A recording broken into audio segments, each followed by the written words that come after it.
በስመ አብ ወወልድ ወመንፈስ ቅዱስ አሃዱ አምላክ አሜን። ይትባረክ እግዚአብሔር አምላከ አበዊነ ለዘአብጽሐነ እስከዛቲ ሰዓት ቅድሚ ኩሉ ልዕሊ ኩሉ ናብዛ ሰዓት እዚኣ ዘብጽሐና ናይ አቦታትና ናይ ቅዱሳን አምላኽ ናትና እውን አምላኽ ቅዱስ እግዚአብሔር ስሙ ዝተኸበረን ዝተመስገነን ይኹን። እማ አምላክ ወላዲተ አምላክ ቅድስተ ቅዱሳን ድንግል ማርያም ስለ ፍጹም አዶነታ ስለ ፍጹም ክብራ ክብርን ምስጋናን ይብጻሕያ። ከምኡ እውን ቅዱሳን አቦታትና ቅዱሳን አዴታትና ብዝተውሃቦም ክብሪ መጠን ኩሉ ምስጋና ይብጻሕዮም።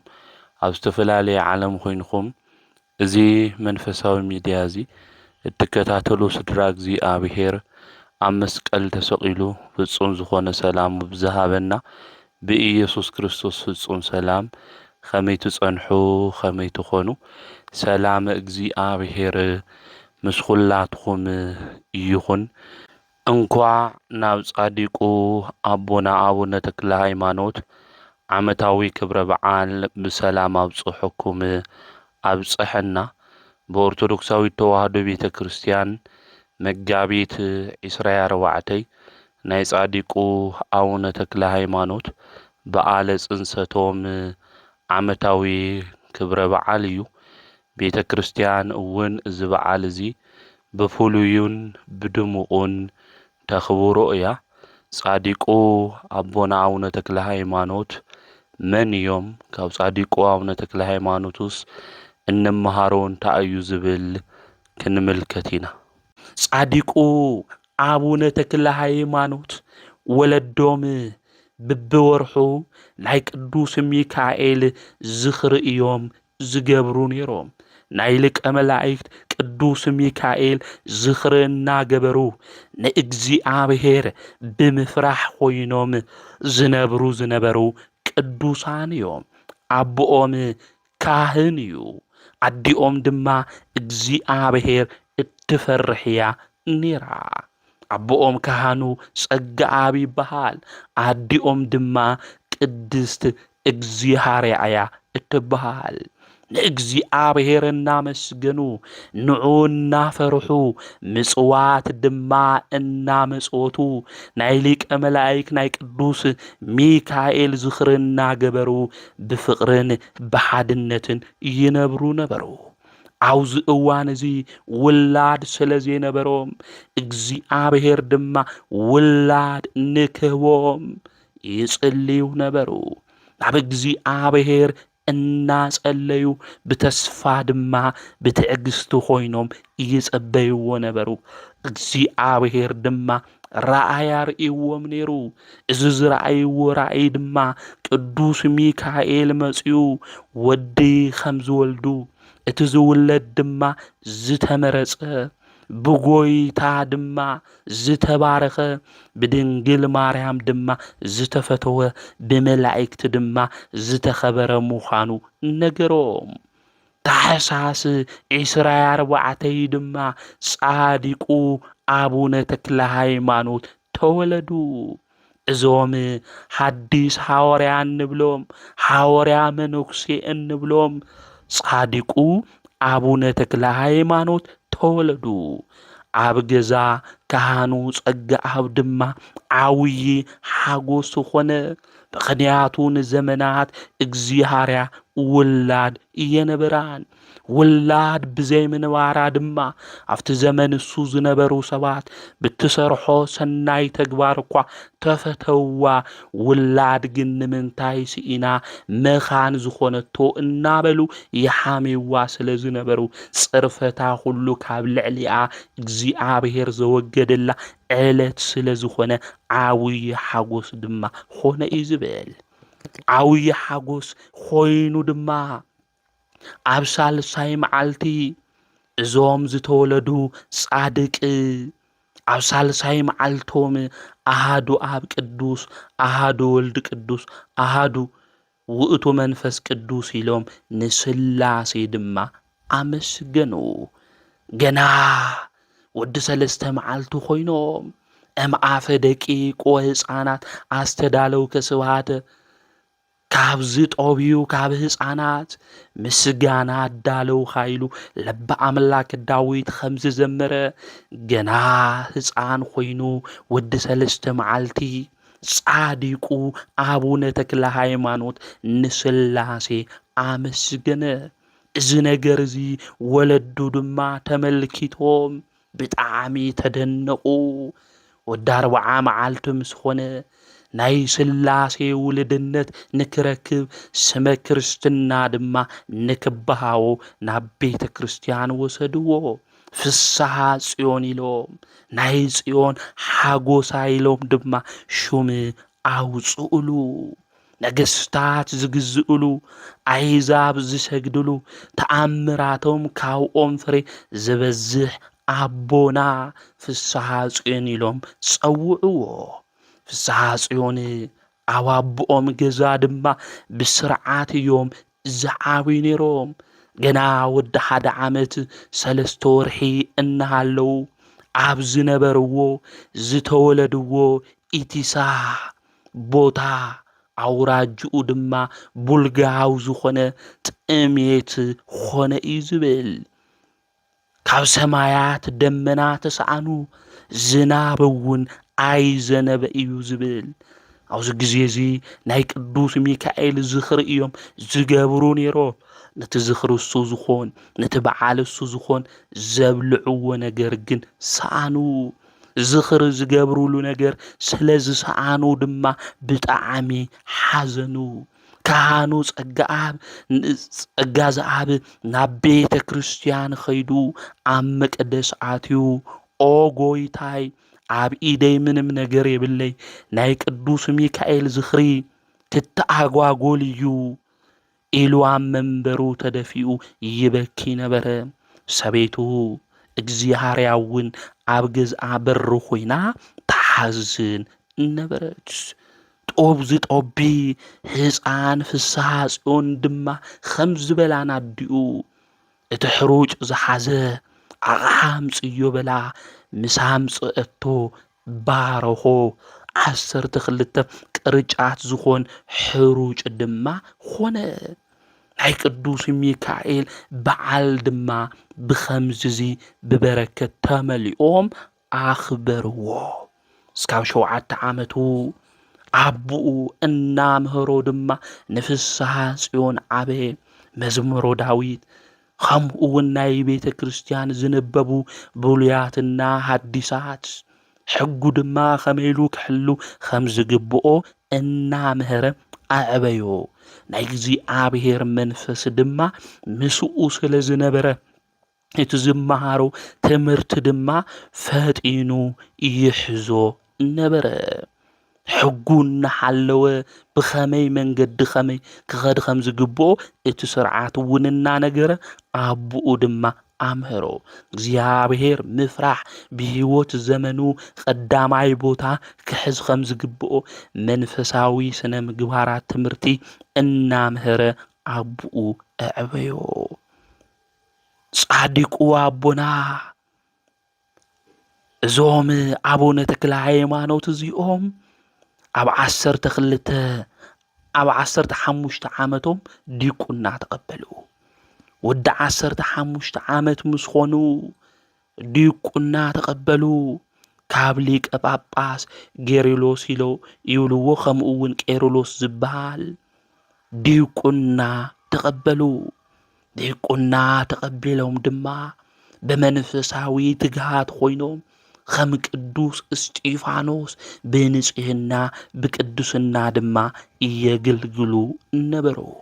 ሓደ እዋን ምስ ዕሩኽቶም ኾይኖም ኣራዊት ካሃድኑ ናብ ደኒ ይኸዱ።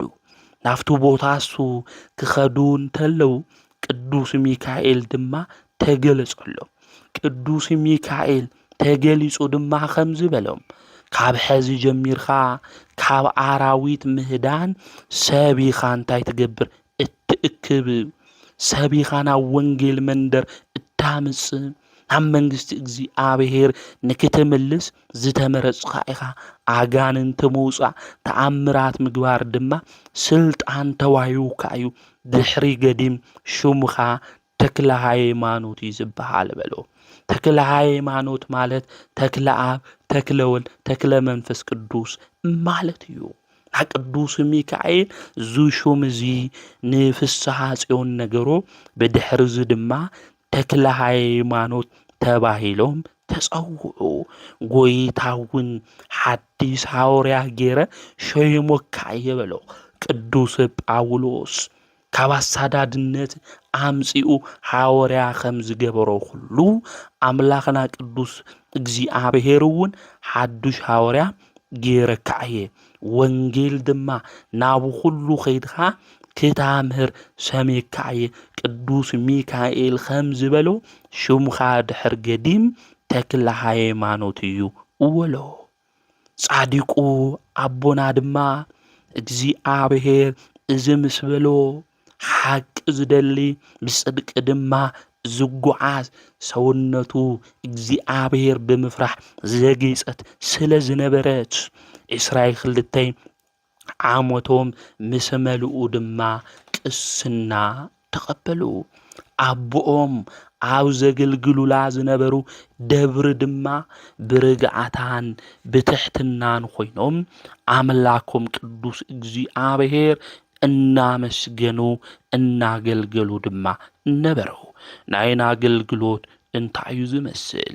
እግዚአብሔር ዝሾመና በአገልግሎት ክታገልግሉ ዝተባሃልና አቦታት ከምኡውን ሕዋት ዲያቆናት ብርግዓታ ኮይና ብትሕትና መንፈስ ኮይናዶ ምእመናን ነገልግሎም ኣለና ንአምላኽና ንቅዱስ እግዚአብሔርስ ብንጽህና ብቅድስና ኮይና ዲና ነገልግል ዘለና ዞም ጻዲቅ አቦዚኦም ግን ብትሕትና ብዝረግአ መንፈስ ኮይኖም አምላኾም እግዚአብሔር የመስግኑ የገልግሉ ነይሮም ናይ ሐዋርያት መንገዲ ድማ ይኽተሉ ነይሮም በክርስቶስ ሹም መከራ ንክቕበሉ ወንጌል ድማ ንከምህሩ ናይ ኢየሱስ ክርስቶስ ሰማዕት ንክኾኑ ድማ ድሕሪ ጊዜ እዚ ካብ ገዝኦም ሃፍቶም ንብረቶም ካብ ወለዶም ዝወረስዎ ንቤተ ክርስቲያንን ንነዳያንን ሂቦም ገዝኦም ከይዓፀው እቲ በሪ ወፂኦም ድማ ኸዱ ናገልግሎት ኦ አምላኸ ኢሎም ጻዲቁ አቡነ ተክለ ሃይማኖት ኸምዚ ኢሎም ጸልዮም ነይሮም ኦ ጎይታይ ኢየሱስ ክርስቶስ ናይ መንግሥተ ሰማያት በሪ ንክትኸፍተለይ ገዛይ ከም ዝተኸፍተ ሓዲገዮን ኢኹ ኢሎም ገዝኦም ገዲፎም ወንጌል ንምምሃር ብፍጥነት ድማ ወፅኡ እዞም ጻዲቅ እዚኦም ንጎይታ ንከመስግኑ ንኡ ንከገልግሉ ወንጌለ ምህር ምስ በሎ ጎይታ ድማ ካብ ዝነበረላ መንደር ወገናቱ ካብ ዘለውዋ ቦታ ጎይታ ናብ ዝመርሖ ምድሪ ንክኸድ ብፍጹም ቅድስና ናይ ጎይትኡ ቃል ሒዙ ካብ ገዝኡ ዝወፀ ጻዲቅ እዩ አቡነ ተክለ ሃይማኖት ከምዚ ኢሉ ድማ ይጽሊ ነበረ ጎይታይ አነ ደካማ እየ ሓጋዝ ድማ የብለን ብዘይካ ንስኻ ዝድግፈኒ ዝሕግዘኒ የለይ ተወደቕኩ እኳ እተልዕለኒ ንስኻ ኢኻ ስለዚ ደግፈኒ መጸጊዕየ ድማ ኹን ኢሎም ጸለዩ ናብ አገልግሎት ክኸዱ እንተለዉ ናትና አገልግሎት እንታይ እዩ ዝመስል ወገናተይ ናብ አገልግሎት መድረኽ ክንወፅእ እንተለና ጎይታ አምላክ እግዚአብሔር ንክድግፈና መጸጊዕና ንክኾን ንሱ ድማ ነገራት ሁሉ አቅዲሙ ንከስተኻኽል ብጸሎትን ሓቶ ንኾን ወይስ መድረኽ ስለ ዝተዳለወ ሰቂልና ወፂና ኢና አገልግሎት እናገልግል ስለዚህ ምስትውዓል የድሊ እቶም ዝቀደሙ ዝነበሩ አቦታትና አገልግሎት ቅድሚ ምግልጋሎ ንአምላኾም ንቅዱስ እግዚአብሔር ብጾምን ብጸሎትን እዮም ዝሓትዎ ነይሮም አገልግሎቶም ምእንቲ ክባር ከሎም ዝኮይና ጾመ ሐዋርያት እናበልናውን እንጾም እኮ ሐዋርያት አገልግሎት ቅድሚ ምጅማሮም ብጾምን ብጸሎትን ኮይኖም ፍቃድ እግዚአብሔር ዝሓተቱ እዮም። ስለዚ ኣብ አገልግሎት ዘለና እንዝምር እንሰብኽ ከምኡውን ከፊልና ቃሉ እንሰምዕ ኣብ ዝተፈላለየ ቦታ ዘለና ሁሉና ንእግዚአብሔር ነገራትና ሁሉ ንክባርከልና ብጸሎትን ብጾሙን ድማ ክንሓቶ እዩ ዝግብአና። እዞም ጻድቅ ኣቦ እዚኦም ቃለ እግዚአብሔር ንክዘርኡ ናይ ወንጌል ሓረስታይ ንክኾኑ ንኣምላኽ ቅዱስ እግዚአብሔር ብጸሎት ድማ ለመንዎ። አቡነ ተክለ ሃይማኖት ካብዛ ሰዓት እዚኣ ጀሚሮም መነኑ። ኣብ ዝበጽሕዎ ቦታ ሁሉ መንግሥተ ሰማያት ቀሪባ እያ እሞ ብቅዱስ ወንጌል አሚንኩም ንስሐ እተው እናበሉ የምህሩ ነበሩ። ብዙሕ ተአምራት ድማ ይገብሩ ነበሩ። ተአምር ይገብሩ ስለ ዝነበሩ ድማ ብዙሓት ሰባት ናብ ክርስትና መንደር መጺኦም ናይ ብስራት ዜና ዝኾነት ወንጌል ሰሚዖም አምላኾም ቅዱስ እግዚአብሔር የመስግኑ ነበሩ። እዞም ጻድቅ እዚኦም ኣብ ቡልጋ ኣከባቢ ጣዖት ዘምልኹ ሰባት ነይሮም። መድኃኒት እናቐመሙ ድማ ኾኸው ዝቆጽሩ ናይ ጥንቁልና ስራሕ ድማ ዝሰርሑ ሰባት ነይሮም። ናብዞም ሰባት እዚኦም ድማ እዞም ጻድቅ እዚኦም ይኸዱ። ናብኦም ኸይዶም ድማ ከም ዝበሉ ካብ ኣምልኮተ እግዚአብሔር ወፂኹም ናይ እንስሳ ተግባር እትገብሩ ዘለኹም ብኢየሱስ ክርስቶስ እመኑ በልዎም። ንሳቶም ድማ ብኢየሱስ ክርስቶስ የንኣምኒ ኢሎም ኣይተቐበልዎምን። እቲ ንስኻ ትብሎ ዘለኻ ነገር ኣይንቕበሎይ በልዎ። ንሱ ድማ እታምልኽዎ እንታይ እዩ ክብሎም እንተሎ ንሳቶም ዓውይኦም ነይሩ። ኣብቲ ዓውይኦም ድማ እናኸዱ መስዋዕቲ የቕርቡ ይሰግዱ እዮም ነይሮም። ካብቲኦም ድማ ቃለ ውፅኡ ሰይጣን እቲ መንፈሱ ኣብ ልዕሊኡ ስለ ዝነበረ ኣነ እየ ኣምላኽኩም እናበለ ይናገር ስለ ዝነበረ እቶም ሰባት ናፍቱ ኦም ኸይዶም ይሰግዱ ነይሮም። ዝደለዮ መስዋዕቱ እውን የቕርብሉ ነይሮም። አቡነ ተክለ ሃይማኖት እታምልኽዎ ዝድዩ በልዎ። እወ በልዉ። ናብኡ ጻድቁ ክኸዱ እንተለዉ እዚ ጋሻ እዚ ናባይ የተምጽእዎ ኢሉ ኣብ ልዕሊቱ ኦም ዝሓደረ ሰይጣን ይናገር ነበረ። አቡነ ተክለ ሃይማኖት ግን ገጾም ናብ ምብራቕ ገይሮም ይጸልዩ ነበሩ። ኦ ኣብ ፍጥረትካ ዝሰልጠነ እዚ ሰይጣን ኣብ እግርና ኣብ ታሕቲ ደብሬልና እዚ ሰይጣን ኣዋርዶ ኩልሻዕ ክረድአኒ ኢልኻ ዝነገርኻኒ ናይ መላእክቲ ሓለቃ ቅዱስ ሚካኤል ለኣኸለይ ናይ ሰይጣን ሓፍረቱ ግለጽ ጐይታየ ኣምላኸይ ኩሉ ነገር ዝገብሮ ብኣኻ እዩ። ሽሙኻ ንክፈልጡ ሓይልኻ ድማ ንክግለጽ ኢሎም ጸለዩ። ከምዚ ኢሎም ጸልዮም ናፍትኦም ገጾም ገይሮም ሰይጣን ኣብ ልዕሊኺ ዝሓደረኪ እዚ ነገር እዚ እናሰርሐኺ ሰባት እታሳሕቲ ዘለኺ ኦም ኣነ ብዝኣምኖ ብኢየሱስ ክርስቶስ ሽም ተነቂልኺ ናባይ ንዒ በላ። ከምዚ ኢሎም ጻድቁ ክናገሩ እንተለዉ እታ ኦም ተነቂላ ናብ አቡነ ተክለ ሃይማኖት ዘለዋ ቦታ ምጽእት። ናይ ሰናፍጭ ወይ ከዓ ናይ ዓድሪ ፍረ ዝኣክል እምነት ተሃሊኩም እዚ እምባዚ ተላዒልካ ናብ ካሊእ ቦታ ክትተይልኹም ሞ ይኸድዩ ኢሉኮ ጎይታ ነጊርና እኮ እዩ። ኣብ ማቴዎስ ወንጌል ምዕራፍ 17 ቁጥሪ 20 ክናንብብ ተለና ክንዲ ፍረ ዓድሪ ተኣክል ከም ሰናፍጭ ተኣክል እምነት እንድሕር ሃሊና ይኾኒ ዝተባሃሉ ነገራት ሁሉ ብሓይሊ እግዚአብሔር ንገብር ኢና። ጻድቁ ድማ ፍጹም እምነት ዘለዎም እዩ።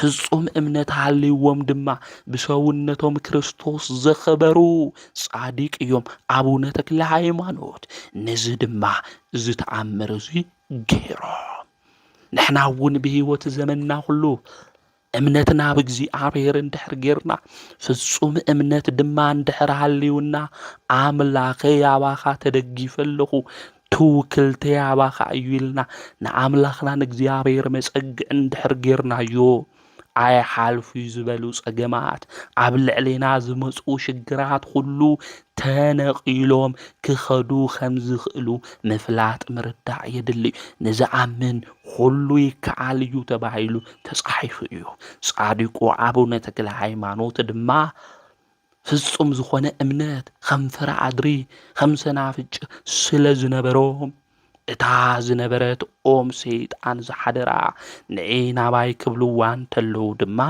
ንሱ ናብ ዘለውዋ ቦታ ድማ መጽአት ኣብቲ ኦም ዝሓደረ ሰይጣን ድማ ኣታ ሰብ ካባኻ ናበይ ክኸድ ናይ ጽላልሽ ቦታ ሓዲገልካ እየ ሕዚ ድማ ባሮተይ ዝኾኑ ሰባት ክትብንጥለኒ ዲኻ መጺኻ በሎ ከምዚ ክብል እንተሎ ቅዱስ ሚካኤል ከም መብረቕ እናብርህ ካብ ሰማይ መጽ ነቲ ሰይጣን እውን ሓዞ ሚካኤል ጊዜ ከይበጽሐ ከይተጥፍአኒ እዚ ሰብ ኣብ ዘለዎ ቦታ ኣይበጽሒ ኢሉ ድማ ተናገረ ሰባት ድማ ናብኡ መጺኦም ናብ ህይወት መንገዲ ትመርሕና ናይ ወንጌል መንገዲ ሓቂ ድማ እትናገር ጻድቅ ኢሎም ኣብ እግሩ ድማ ታሕቲ ወደቁ እቶም ዝኣምኑ ኣሕዛብ ዝነበሩ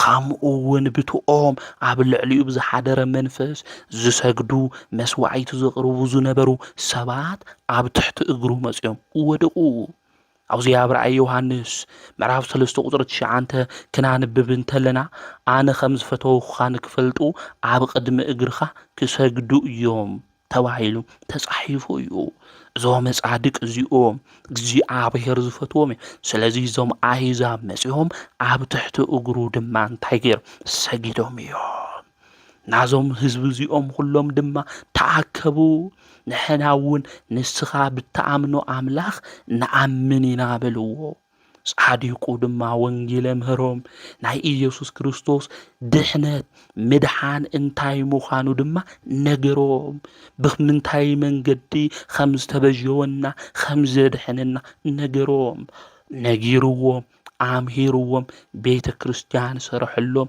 ቀዲሱ ኣቕረቦም ተጠሚቆም ብዙሓት ሰባት ድማ ክርስቲያን ኾኑ ናብ ክርስትና መንደር ድማ መጽኡ ኣብኡ ድማ እናምህሮም ተኣምር ድማ እናገበረ ጻድቁ አቡነ ተክለ ሃይማኖት 3 ዓመት ተቐመጠ ኣብዚ ግዜ እዚ ክቕመጥ እንተሎ ኣብ ጾም ግዜ ናብ ገዳም እናኣተወ እዩ ዝጾም ነይሩ ካብ ሰንበት ወጻኢ ምግቢ ኣይበልዕ ነይሩ ሰውነቱ ብጾም ይቐጽዓ ነይሩ ሰውነቱ ብጾም እናቐጽዐ ነቶም ህዝቢ ድማ ብናይ ጽድቅ መንገዲ ንክኸዱ ብኢየሱስ ክርስቶስ ናባህሪ ኣምላክነት ንከኣምኑ ድማ የምህሮምን ይግስጾምን ነበረ ቅዱስ ጳውሎስ ኣብዚ ኣብ ካልኣይ ቆሮንጦስ ክናንብብ እንተለና ምዕራፍ 11 ክነግረና እንተሎ ቅዱስ ጳውሎስ ዝበጽሖ መከራ እንታይ ምዃኑ ይነግረና እየረድእና እዩ ካልኣይ መልእኽቲ ጳውሎስ ናብ ሰብ ቆሮንጦስ ምዕራፍ 11 ቁጥሪ 27 ብስራሕ ብጻዕሪ ድቃስ ለይቲ ብምስኣን ብጥሜት ብጽምኢ ብጾም ብቁርን ብዕርቃንን ነበርኹ እዩ ዝብል ቅዱስ ጳውሎስ ብጥሜት ብጽምኢ ብጾም ብቁርና ብዕርቃን ከምኡውን ብጻዕሪ ድቃስ ለይቲ ብምስኣን ከም ዝነበረ ሁሉ እዞም ጻድቅ ኣቦና እዚኦም ድማ ናይ ሐዋርያት መንገዲ ዝተኸተሉ ስለ ዝኾኑ ለይቲ ከይደቅሱ እናጾሙ እናጸለዩ ቀትሪ ድማ ወንጌል እናምህሩ ናይ ሐዋርያት መንገዲ ዝተኸተሉ ኣቦ እዮም ነይሮም እዞም ጻድቅ እዚኦም ስለዚ ጻድቁ ኣቦና አቡነ ተክለ ሃይማኖት ምስኦም ድማ ኣብ ዝወዓልዎ ዝውዕል ኣብ ዝሓደርዎ ድማ ዝሓድር ናይ እግዚኣብሔር መልአክ ንሱ ቅዱስ ሚካኤል እዩ ነይሩ። ኣብ ነገራቶም ሁሉ ድማ ቅዱስ ሚካኤል ሊቀ መላእክቲ ይመርሖምን ይሕግዞምን እዩ ነይሩ። ብግልፂ እናተገለጸ ይመርሖም እዩ ነይሩ። ልክዕ ከም ነቢዩ ዳንኤል ዝሕግዘኒ ዝረድአኒ ሚካኤል ናባይ መጸ ኢሉ ከም ዝተናገረ ከም ነቢዩ ዳንኤል ንጻድቁ አቡነ ተክለ ሃይማኖት እውን ቅዱስ ሚካኤል መጺኡ ይሕግዞምን ይረድኦምን ነይሩ። ናጻድቁ አቦና 3 ዓመት ድማ ኣብኡ ምስ ተቐመጡ ተክለ ሃይማኖት ዝብል ድምፂ ካብ ሰማይ ናይ እግዚአብሔር ቃል መጸ። ብዙሓት ናብ ኣምልኮት እግዚአብሔር ተምጽኦም ኢኻ ናብ ዳሞት ኸዝወላይታ ተባሂላ እትጽዋዕ ናብኡ ድማ ኽድበሎ እግዚአብሔር ብብርሃን ሰረገላ ድማ ኸድህ 6 ናብ ትበሃል ቦታ ጋፋት ናብ ዝበሃል ዓውዪ ከረን እምባ ክወፅእ እንተሎ ኣጋንንታውኡ ድምፆም እናስምዑ ረኸቦም። ብምሸት እዞም ኣጋንንቱ እዚኦም ናይቲ ዓዲ ሰብ እናመፀ የምልኾም እዩ ነይሩ። ብትእምርተ መስቀል ኣማዕቲቦም ድማ ኣብ ንፋስ ከም ዘሎ ጉም እንብሎ ከም ዝብተኑ ኩሉ ድማ ኣማዕቲቦም ንሶም እንታይ ገይሮሞም እዮም በቲኖሞም ከም ጥሽ ተበቲኖም ጠፊኦም እዮም። አቦና ኣብኡ ለይቲ ሙሉ እናጸለዩ ሓደሩ። ናይ ዳሞት ህዝቢ ድማ መስዋዕቲ ሒዞም ላሕሚ ሒዞም በጊዕ ሒዞም ጠሊ ሒዞም ድማ መጹ። ኣብቲ እምባ ድማ ዝነበሩ ብፁዕ አቡና ጥራሕ እዮም። አቡነ ተክለ ሃይማኖት እቶም ህዝቡ መጺኦም ናጋንንቲ ይሰግዱ ነበሩ። አቡነ ተክለ ሃይማኖት ድማ ንምንታይ ኢኹም ናጋንንቲ ትሰግዱ በልዎም።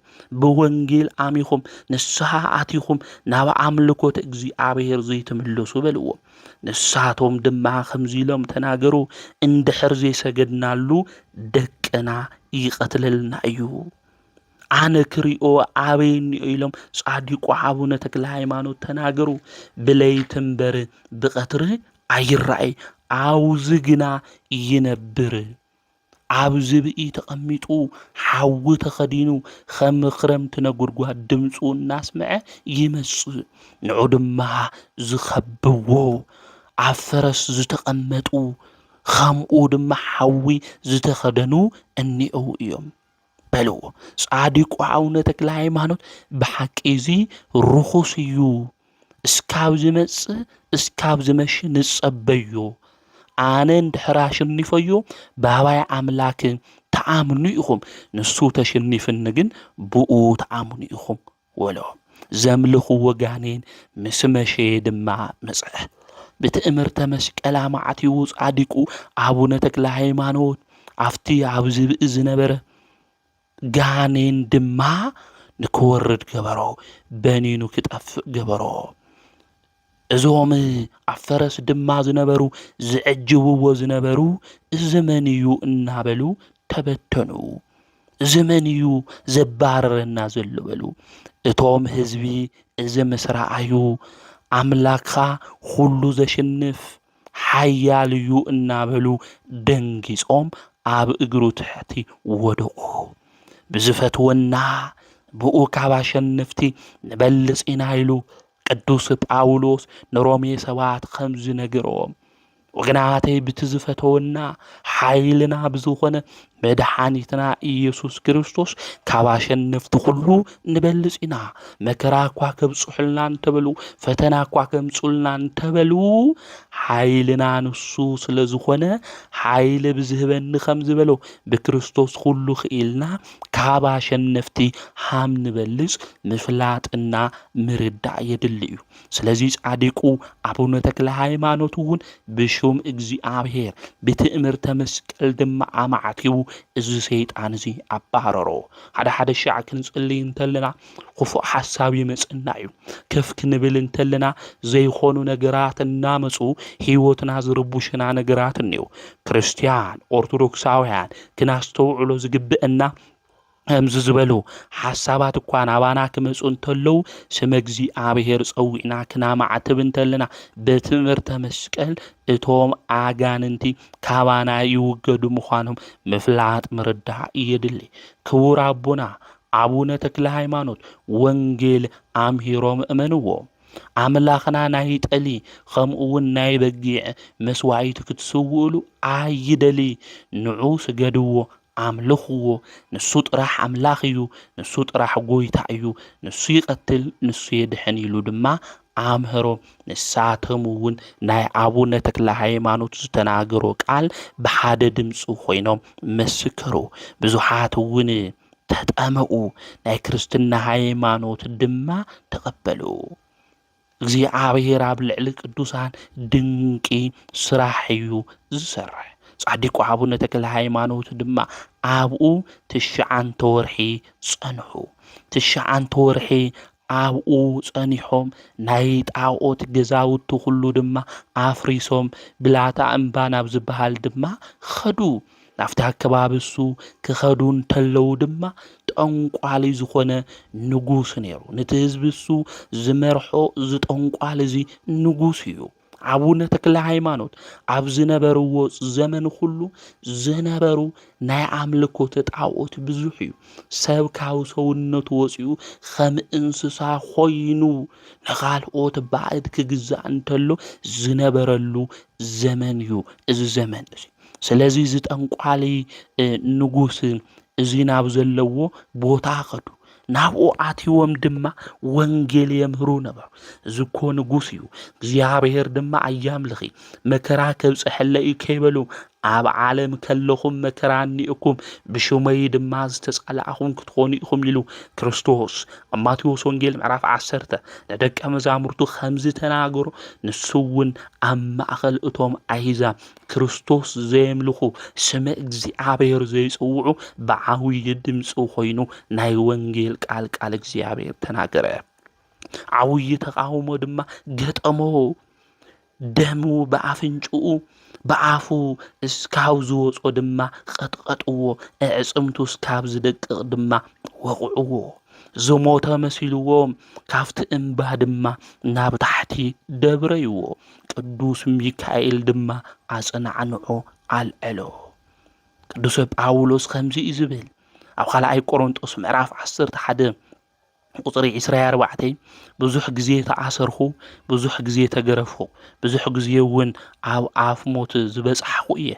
5 ግዜ 40 ጭጉራፍ ሓደ ጎደል ብኣይሁድ ተገረፍኹ እዩ ስለዚ ሐዋርያት አቦታትና ወንጌል ክሰብኹ እንተለው መከራና በጽሖም እዩ ፈተናና በጽሖም ዝመከራ ዝፈተና ዝኳ እንተ በጽሖም አምላኮም እግዚአብሔር ግን በፍጹም እምነት እናአመኑ ብትግሃት ኮይኖም ወንጌልዮም ዘግልግሉ ነይሮም 5 ግዜ 40 ጭጉራፍ ሓደ ጎደል በአይሁድ ተገሪፈ ይዝብል ቅዱስ ጳውሎስ ዝተገረፈሉ ዋና ምክንያት ወንጌል ስለዝሰበኸ ናይ እግዚአብሔር ቃል ስለዝተናገረ አቡነ አቡነ ተክለ ሃይማኖት እውን ኣብቲ ግዜ ሱ ዝነበሩ ሰባት ቀጥቀጥዎ መከራ ድማ አውጽሕሎ ቅዱስ ሚካኤል መጽኡ ድማ አጽናዕንዮ አልዕሎ ብፁዕ አቡነ አቡነ ተክለ ሃይማኖት በእግዚአብሔር ኃይል ተላዕሎም በእግዚአብሔር እመኒሎም ናፍቲ ከተማ እንደገና ኸይዶም ተናገሩ እቶም ናይቲ ጠንቋሊ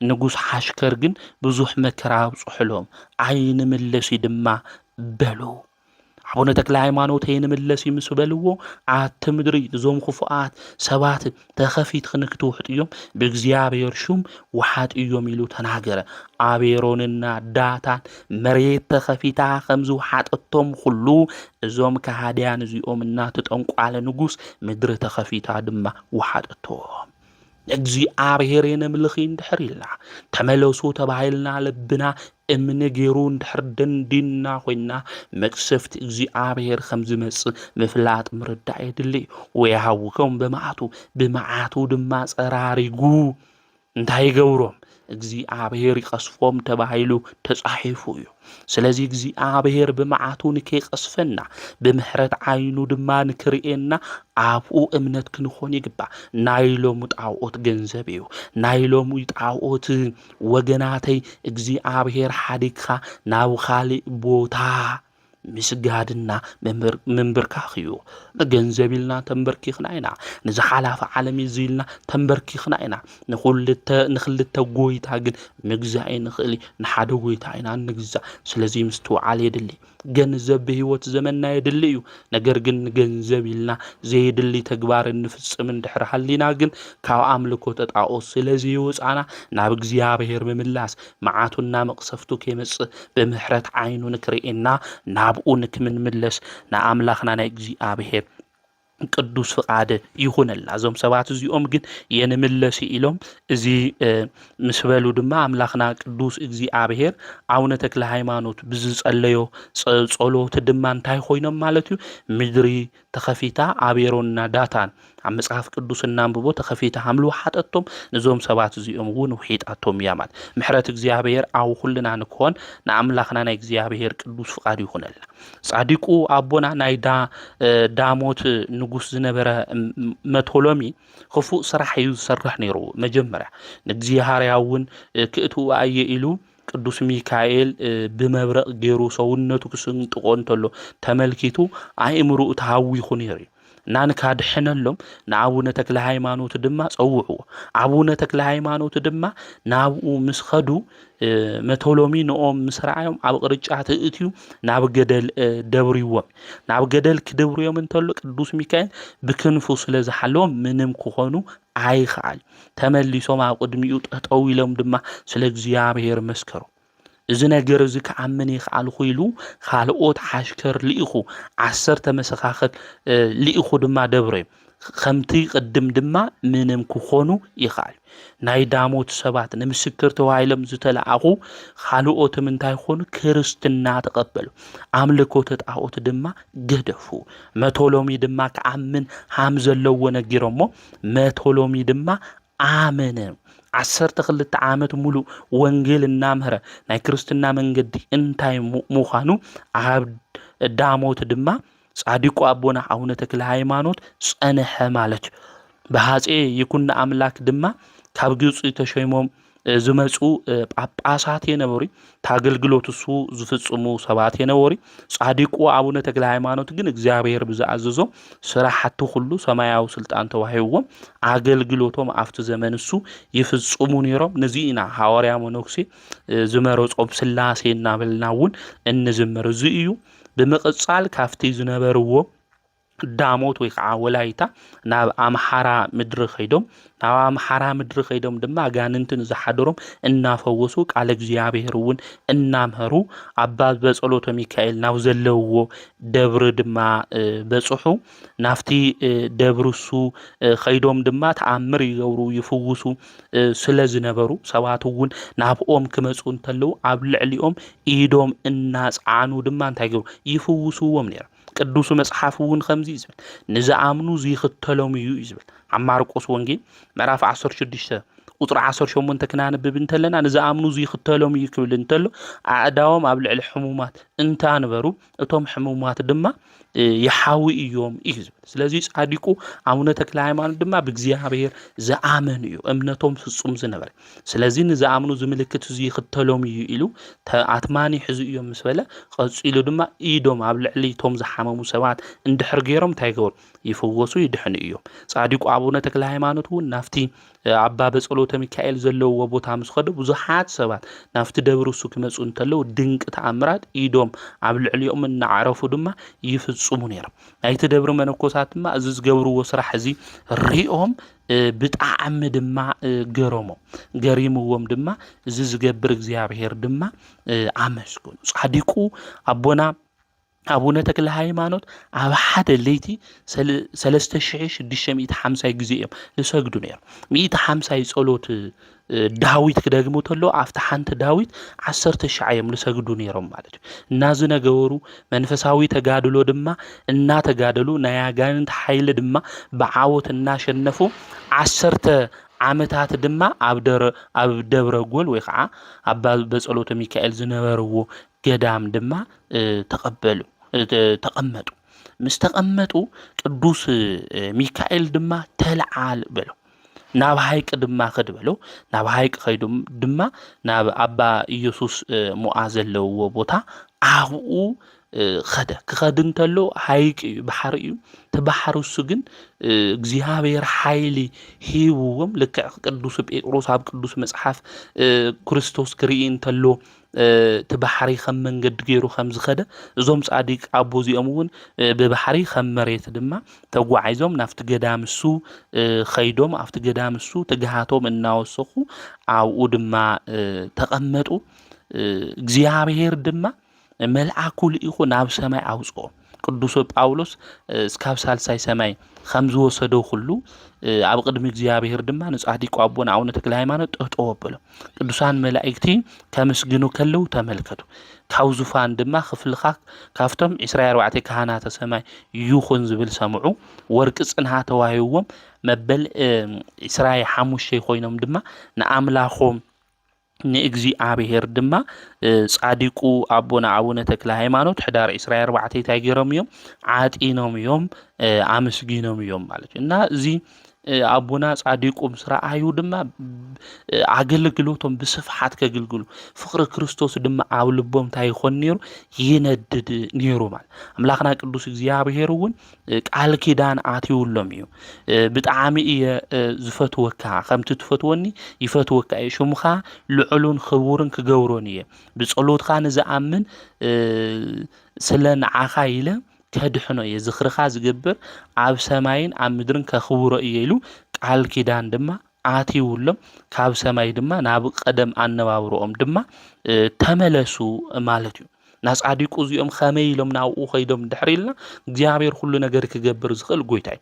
ቅዱስ ጳውሎስ እውን እስካብ ሳልሳይ ሰማይ እውን ንክኸድ እግዚአብሔር ሓምሊ ገበሮ ጻዲቁ እውን ኸይዶም እዚ ኣገልግሎት እዚ ክፍጽሙ እግዚአብሔር እውን ቃል ኪዳን ኣትይውሎም እዞም ጻዲቅ እዚኦም ኩሉ ሻዕና ዳዊት መዝሙር ኻሊኣት መጽሐፍቲ እውን የንብቡ እዮም ድቃስ እውን ይነበሮም ንዓንቶም እንታይ ይነበሮም ድቃስ ቅዱስ ጳውሎስ ከም ዝበሎ ድቃስ እውን ይነበረኒ ይጽዕር ከምኡ እውን መከራ ይቅበል ይጸምእ ኢሉ ናይ ቆሮንጦስ ዝነበሩ ሰባት ይነግሮም ከም ዝነበረ ጻዲቁ እውን ብመዓልቲ ብለይቲ ኣምላኾም እግዚአብሔር እናመስገኑ ድቃስ ይነበሩ ኣብ ሃይቅ ድማ 10 ዓመት ተቐሚጦም ናብ ትግራይ ናብ ደብረ ዳሞ እዮም መጽዮም ናብ ዓድና 12 ዓመት እዮም ተቐሚጦም ኣብ ደብረ ዳሞ እውን እዮም ልብሰ ምንኩስና ወይ መነኩሴ ኮይኖም ኢሉ ገድሎም እውን ዝነግረና ማለት እዩ ጻዲቁ ኣቦና ኣቡነ ተክለ ሃይማኖት ኣብ ደብረ ዳሞ ን12 ዓመት ምስ ጸንሑ ናብ ካሊእ ቦታ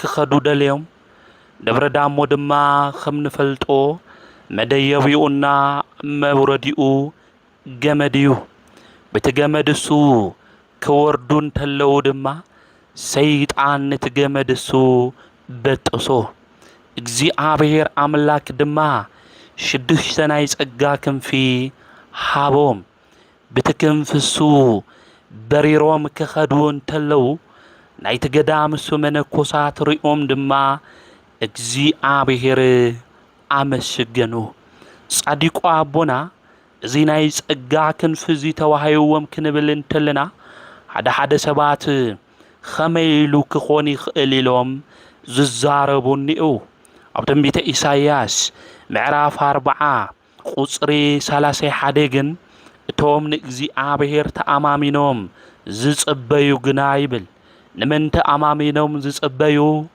ንእግዚአብሔር ሓይሎም ይሕደስ ከም ንስሪ ባክናፍ ይድይቡ ይጎዩማ ይሕለኑን ይኸዱማ ይደኽሙን እቶም ኸይዶም ዘይደኽሞም ጎዮም ድማ ዘይሕለሉ ከም ንስሪ ድማ ብክንፊ ዝድይቡ ዝኸዱ እቶም ብእግዚአብሔር ዝተኣማመኑ ቅዱሳን ጻድቃን እዮም ካፍቶም ቅዱሳን ጻድቃን እንብሎም ድማ ጻዲቁ ኣቡነ ተክለ ሃይማኖት እዩ ነዚ እውን እግዚአብሔር 6 ናይ ጸጋ ክንፊ ሂብዎም ናብ ደብረ ዋሊ ዝኸዱ ናብ ደብረ ዋሊ ድማ ኸይዶም ዝተሰወሩ ኣቦታት ድማ ረኸቡ ካፍቶም ዝተሰወሩ ኣቦታት ድማ በረከት ተቀበሉ ናብ ሓውዜን ገዳማት ናብ ገርዓልታ ድማ እኸዱ ናብኡ ኸይዶም ድማ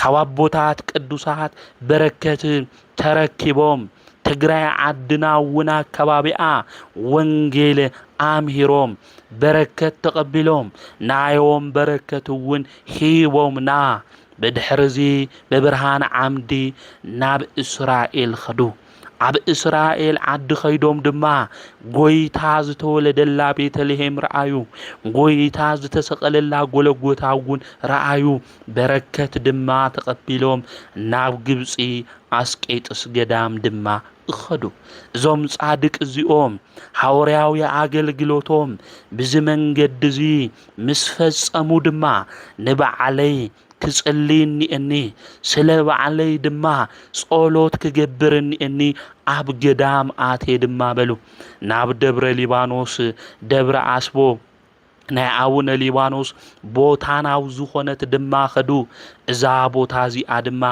ሃራሲ ዝበሃል ጦንቋሌ እቲ ቦታ ሒዝዎ ነበረ ናባዓት ኣትዮም ድማ ስመ እግዚአብሔር ጸውዑ እግዚአብሔር ክጽውዑ እንተለኹ ጸልእተይ ካባይ እንታይ ኾኑ ይርሕቁ ካብ ጸልእተይ ድማ ይድሕን ኢሎም ጸለዩ እዚሎም ክጽልዩ እንተለው ድማ እቲ ጦንቋሌ ሰሚዑ ካፍቱ ቦታሱ ለቂቁ ኸደ አቦና ድማ እቲ ቦታ ባረኽዎ ደብረ ሊባኖስ በዓቶም ገበሩ ብዙሓት መነኮሳት ድማ ተኣኪቦም መጹ አቦና ድማ ድንግል ማርያም ብጣዕሚ ፈትውዋ ስለ ዝነበሩ ኣፍቲ በዓቲ ታቦተ ማርያም ኣእቲዎም ንእግዚአብሔር የምስግኑ ነበሩ ብጸሎቶም ኃይሊ ካፍቲ በዓቲ ጸበል ፈሊቁ እዩ እስካብ ኸዚ ናይ ተክለ ሃይማኖት ማይ ይበሃል ናይ አቦና ዝና ዝሰምዑ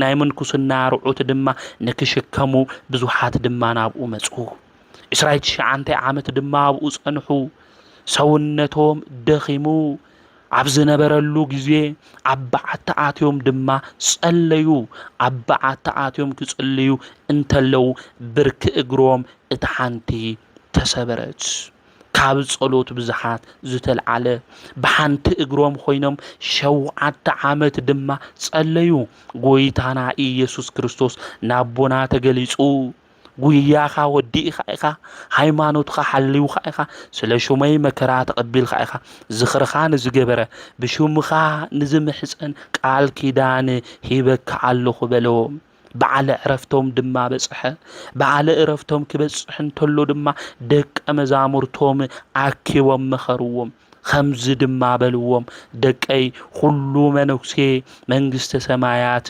يورس مالتي خوني منغستو زورس منوكسي عالم بزغبا زنا قطر حينبر أقدمكم صدقون منغستو دليو ጸሎት ተበርትዑ በዓልኹም ንበዓልኹም ተፋተው ኢሎም ተናገርዎም ጎይታ ተገሊጹ ድማ ብሕማም ከብዲ ብንዳ ከምዝሞቱ ነገሮም ሰለስተ ድማ ደቀ መዛሙርቶም ብዝሕማም እዚ ከምዝሞቱ ነገሮም እቶም ሰለስተ ቀዲሞም ዓረፉ ነሐሰ 24 ብ99 ዓመቶም 10 ወርሖም 10 መዓልቲ ድማ እዞም ጻዲቅ እዚኦም ዓረፉ በሐዋርያዊ አገልግሎቱ ዝተመስከረሉ መከራታት ድማ ዝተቀበለ ናይ አምልኮት ጣዖት ገዛውት ድማ ዘፈራረሰ በቃለ ወንጌል ሐዋርያ መነኩሴ ብርሃን ኢትዮጵያ ኢልና እንጽውዖ ጻዲቁ አቡነ ተክለ ሃይማኖት እዩ ኣብ ግብጽ ቤተ ክርስቲያን ውን ካብ ሙሴ ጸሊም ቀጽሉ ካብ ዝኽበሩ ቅዱሳን ጻዲቁ አቡነ ተክለ ሃይማኖት እዩ እዞም ቅዱሳን እዚኦም ክናኽብሮም እንተለና ሹመም ክንጽውዕ እንተለና ካብ እግዚአብሔር በረከት ከም ዝበሃወና ፈሊጥና ብጻድቅ ሹም እንገብሮ ነገር ሁሉ ዓስቢ ጻዲቅ ከም ዝበሃወና ጎይታ ኣብ ማቴዎስ ወንጌል ምዕራፍ 10 ቁጽሪ 40 ድማ ነጊረና እዩ። ስለዚ ናይ ቅዱሳን ሹም እናጸዋዕና ዝኽሮም ድማ እናገበርና ናይ ጻዲቅ መዘከርታ ንበረከት እዩ ከም ዝተባሃለው ሁሉ እናዘከርና ካብ ኣምላኽና ካብ እግዚኣብሔር በረከት ክንቅበል ይግብአና። ከምኡ እውን ብሎማዓንቲ መጋቢት 24 መጽሓፈ ስንክሳር ከናነብብ እንተለና ሊቀ ጳጳሳት ኣባ መቃርስ ዘእስክንድርያ በዓለ ዕረፍቱ ምዃኑ መጽሓፈ ስንክሳር ይነግረና እዩ።